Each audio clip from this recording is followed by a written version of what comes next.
This past Thanksgiving weekend, I had the opportunity to go to Legoland, Florida for the first time. Now, I did not realize until after the finale of LEGO Masters aired that there was actually going to be all three of our finale builds on display. The show had made it out to seem like there was only going to be the winning build there. However, in one of Moto's live streams, Mark and Steven let us all know that they had seen a post on Legoland Florida's Facebook page saying that they intended to reveal all three models early October. So Legoland Florida quickly rose a little higher on my bucket list because I definitely wanted to see that model in person again. I had not, of course, seen it since back in April when we finished shooting the show. Getting to see all three models together again in the same space was a truly awesome experience, especially for myself, who has a lot of emotions and memories tied to these things. And I really hope that Mark and Steven don't mind the little change that I made to their build.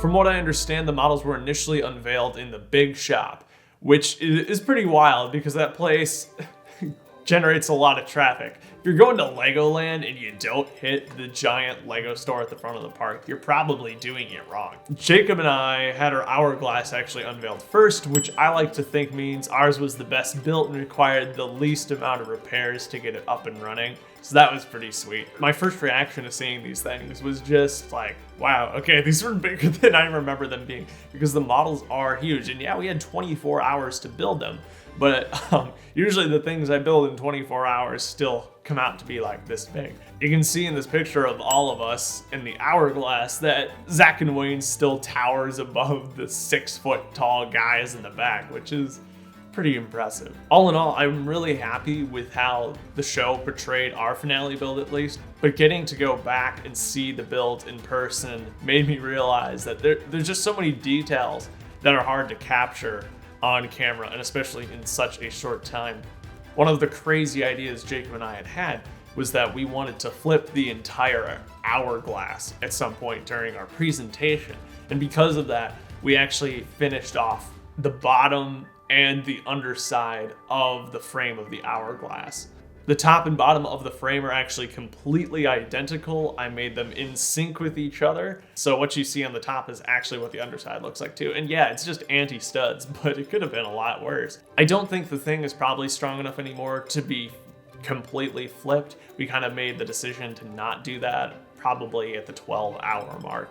So some of the pieces, especially in my section, are a little more loose and probably wouldn't survive a flip. The builds are currently not lit up or moving.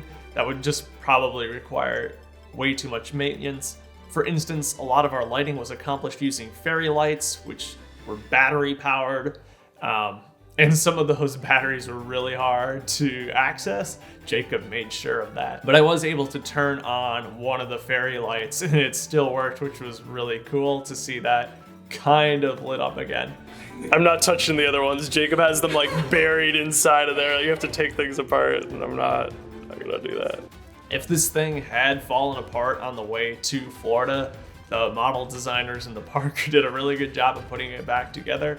There were no obvious flaws from what I could tell, which was really cool to see that it really was being represented exactly as it had been shown on LEGO Masters. Yeah, being with those models just brought back a ton of memories.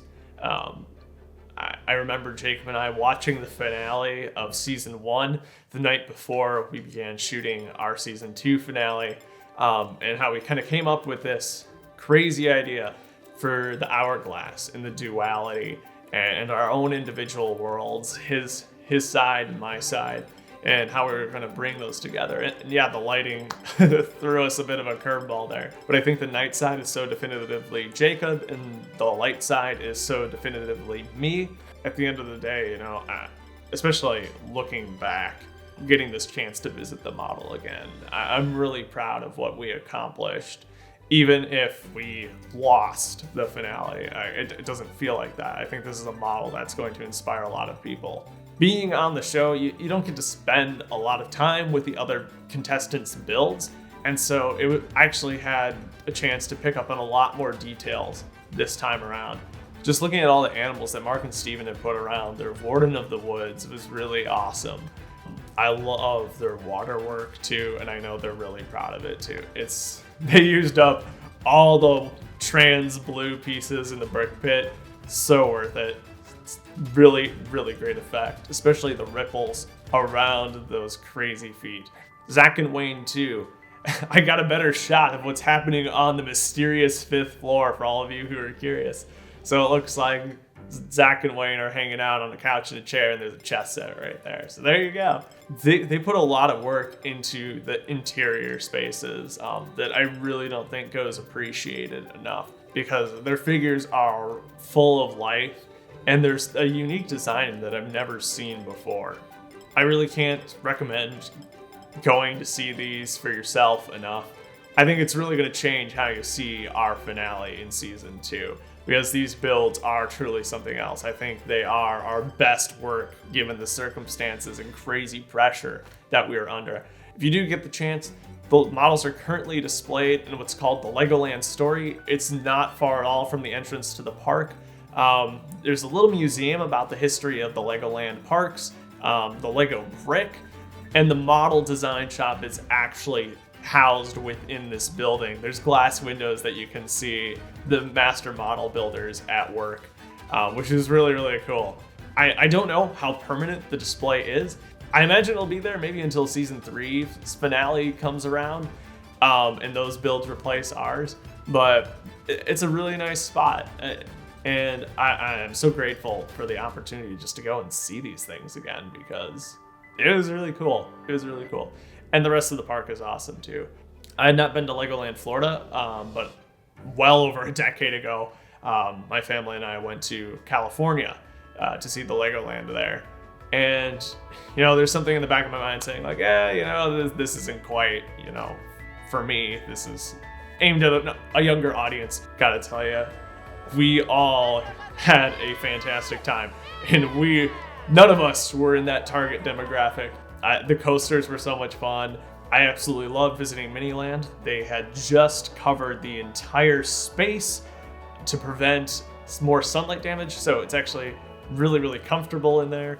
They're going to be working on replacing all of the models in Miniland with new, fresh bricks, and hopefully they're going to last for a lot longer. Yeah, it was a beautiful park, beautiful day. Really, really awesome experience. If you do get the chance to go to Legoland, Florida, be sure to check out the finale builds, of course, and let me know what you think. Are they bigger than you thought they might be too? Were you able to pick up on some details that you perhaps didn't see on the show? I definitely think you will. Thank you for taking the time to watch this. I'll see you again with some more Lego related content very, very soon.